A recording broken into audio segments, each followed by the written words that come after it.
Bonjour Clinton. Bonjour. Comment va l'équipe après ces deux victoires et cette semaine qui a été un petit peu compliquée avec la suspension du coach? Dans quel état d'esprit vous êtes avant ce déplacement crucial à Nice? Pour l'instant, l'équipe se porte bien. Je pense que vous avez pu le voir aussi lors de nos deux derniers matchs. Et après, en ce qui concerne le coach, voilà, on reste des humains avant tout. Et c'est vrai que par rapport à la sanction qui a été prise, on a été aussi quand même touchés. On a l'impression que ça vous a donné un peu un regain de solidarité, c'est le cas?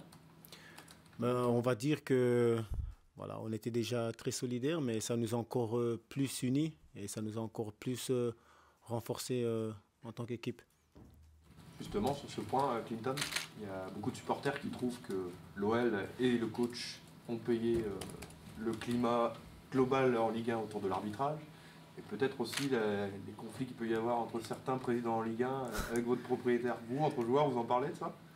Après, il s'est passé ce qui s'est passé voilà, en dehors du football. Ça, c'est plus l'extra sportif. Et ça, on ne peut pas contrôler. Donc, je ne sais pas si c'est dû à ça, mais voilà, c'est clair que au vu de la sanction, elle a été vraiment quand même très lourde. Gus Clinton, concrètement, demain, il ne sera pas là dans le vestiaire, le coach, ni avant ni à la mi-temps. Ça change quoi pour vous, finalement? Non, c'est clair qu'on sait que maintenant, il va devoir voilà, rester en dehors des terrains. Mais voilà, son job aussi consiste à nous donner les consignes, à toujours nous entraîner, comme vous l'avez vu ce matin. Et il nous a voilà, coachés, on a fait la mise en place et il nous a donné les consignes qu'il fallait pour pouvoir être prêt demain. Est-ce que ça veut aussi dire qu'il y a certains joueurs qui vont devoir prendre des responsabilités un peu supplémentaires par rapport à ça, le fait que le coach ne soit pas au bord du terrain avec vous? Oui, il y a déjà des joueurs qui prennent déjà leurs responsabilités, même sans qu'il y ait eu la sanction du coach. Après, c'est clair que le fait que le coach ne soit pas là, c'est quand même quelque chose de difficile. Mais voilà, on est des joueurs professionnels et je pense qu'on pourra gérer, on a assez d'expérience pour pouvoir gérer ce moment. Il vous en a parlé ou pas du tout? Pardon? Vous savez déjà où il sera, lui, pendant le match, pendant vos Ah, joueurs? on n'a pas eu de discussion par rapport à ça. Après, vous pouvez lui demander. Il ne vous a pas briefé sur comment ça allait passer, enfin je sais pas, le staff vous a pas briefé sur comment ça allait se passer concrètement dans les 24 heures qui viennent? On sait que voilà, il ne pourra plus être proche des terrains. Donc ça, c'est tout ce qu'on sait. Mais après, par rapport au reste, ça, on n'en sait pas plus. C'est vrai que c'est un entraîneur en plus qui est très actif devant son banc, dans sa zone technique. Comment vous imaginez que ça puisse vous impacter? Non, après, c'est clair que c'est quelqu'un de très émotionnel qui vit les choses avec passion. Et puis, nous, on est, comme je répète, des joueurs professionnels. Ce genre voilà, d'incident peut arriver. Et c'est à nous de gérer du mieux qu'on peut. Après, on a aussi un bon staff qui sera là aussi pour pouvoir prendre le relais. Donc, il n'y a pas de souci à ce niveau-là. On est très confiants. Tu as déjà eu dans ta carrière ce genre de cas où c'était l'adjoint qui était en première ligne? Non, j'ai vraiment jamais eu ce cas. Après, ça a déjà été vécu dans le passé où un coach a été suspendu, mais sinon, j'ai vraiment jamais vécu ce genre de moment. Justement, Clinton, on connaît un petit peu Georges, mais pas tant les autres adjoints. Qu'est-ce que vous pouvez nous dire sur leur façon de manager, d'agir au quotidien auprès du groupe, que ce soit Paolo ou les préparateurs athlétiques, etc. Après, voilà, c'est un staff qui est aussi très passionné, avec beaucoup d'expérience.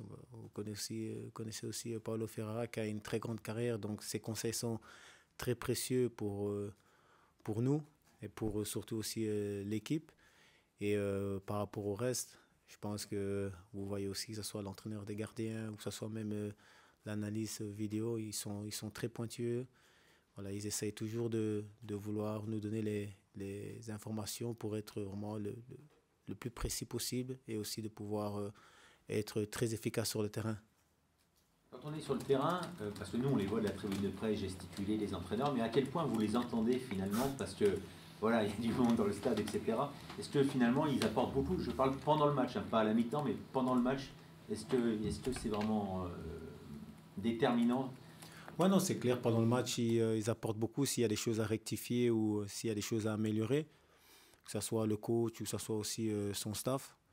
Et puis après, on n'entend pas toujours tout sur le terrain avec les supporters et tout ce qui se passe autour.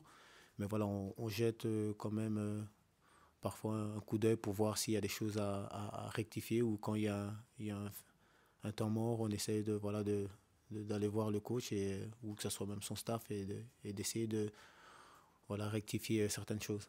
Donc clairement, ce sera un handicap qu'il ne soit pas sur le bord du terrain pour rectifier, comme vous dites. Ben, pas forcément, puisqu'il y a son staff. Donc j'ai dit que ce soit le coach ou le staff. Donc là, ça sera le staff qui prendra le relais. Donc je ne vois pas d'handicap à ce niveau-là. Là, on a vu le coach ce matin s'entraîner avec vous, enfin, s'échauffer avec vous. C'était un peu séance comme si de rien n'était dans le climat actuel. En tout cas, maintenant voilà, qu'on sait la sanction, on la connaît. Donc qu'est-ce qu'on peut faire? Se lamenter, pleurer. Je pense que voilà, la meilleure chose, c'est de continuer à vivre avec ça, même si voilà, c'est pas facile pour le coach, j'imagine. Et c'est de se remettre au travail directement, puisqu'on sait que là, il y a 2 matchs importants qui vont suivre. Donc, c'est important de pouvoir directement se focaliser sur les choses importantes. Justement, Clinton, tu parlais du match de dimanche. Là, si jamais vous venez à le perdre, on va dire que c'est fait, mais si jamais vous venez à le perdre, vous seriez à 10 points de la 3e place. Est-ce qu'on pourrait dire que la seule voie pour se qualifier en Ligue des Champions, ça resterait la 4e et les tours préliminaires dans ce cas de figure-là? Après, avec les si, on peut faire quand même voilà, pas mal de choses, mais voilà, je reste confiant que voilà, on peut faire quelque chose. Ça va être un très beau match, c'est une belle équipe qui est en forme, on est aussi en forme. Et je pense que ça va être voilà, à nous de pouvoir être présents directement dès dimanche et montrer aussi nos ambitions. Un des grands chantiers de Paulo Fonseca, c'était la défense, la solidité défensive. Est-ce que toi, tu as vraiment l'impression que ça progresse? Parce que vu les tribunes, on n'a pas forcément cette impression-là, on a surtout l'impression que Lucas Perry sauve pas mal de situations. Par rapport à ça, je pense qu'on a quand même fait pas mal de progrès depuis son arrivée, où on a rectifié quand même certaines choses. Après, pour rebondir sur ce que vous venez de dire par rapport à Lucas Perry, voilà, vous retenez juste les derniers matchs. Mais les autres matchs, vous étiez là en train de nous encourager et de dire que ça soit défensivement ou offensivement, on est bon. Et là, vous directement remettez un peu tout en cause. Après, c'est votre opinion, je la respecte. Mais en tout cas, c'est pas mon opinion à moi. Et je pense qu'en tant qu'équipe aussi, on progresse tous et c'est le plus important. Qu'est-ce que vous avez rectifié concrètement, si on va un peu dans le détail, Clinton? On a rectifié pas mal de choses, que ce soit la ligne défensive où on est plus compact, plus proche, que ce soit aussi les marquages dans le rectangle. Et puis après, c'est aussi les transitions, être plus agressif, faire mal à l'adversaire et il y a encore d'autres choses. Après, je ne vais pas tout dévoiler, mais voilà. Merci. Clinton, bonjour. Au match aller contre Nice, ça avait été un petit peu conflictuel, un petit peu chaud à la fin du match par rapport à l'équipe de Nice qui avait créé un petit peu au scandale à propos de l'arbitrage. À quel déplacement vous attendez-vous? Vous attendez à une équipe niçoise revancharde, que ce soit un petit peu électrique? Quel déplacement vous attendez-vous? Après, sincèrement, je ne sais pas dans quel état d'esprit ils sont par rapport à ce qui s'est passé dans le passé. Moi, je sais juste que voilà, dimanche, ça va être un gros match. Et voilà, je dois juste être prêt pour dimanche. Après, leur état actuel, ça me regarde pas. Vous le regardez quand même pas? Pardon? Vous le regardez quand même pas, leur état actuel, leurs derniers résultats? Non, je vais dire, parce que là, vous venez de me poser la question, l'état d'esprit, si ils seront revanchards. Ça me regarde pas s'ils sont revanchards ou pas, ou j'ai pas à savoir. Donc, moi, le plus important, c'est d'être prêt dimanche. C'est la deuxième équipe qui performe le plus en 2025 après le PSG. Est-ce que vous voyez quand même des failles, des choses à exploiter dans ce qu'ils proposent depuis quelques semaines, Clinton? Moi, clairement. Après, il n'y a aucune équipe au monde qui est parfaite. Donc, Nous, on a fait vidéo, donc on sait où on devra faire mal à l'adversaire. Clinton, là, vous êtes arrivé à la fin de votre contrat, c'est en 2026. Vous réfléchissez un petit peu à la poursuite de l'aventure à l'OL, c'est dans un coin de votre tête, même si c'est pas tout de suite, j'imagine.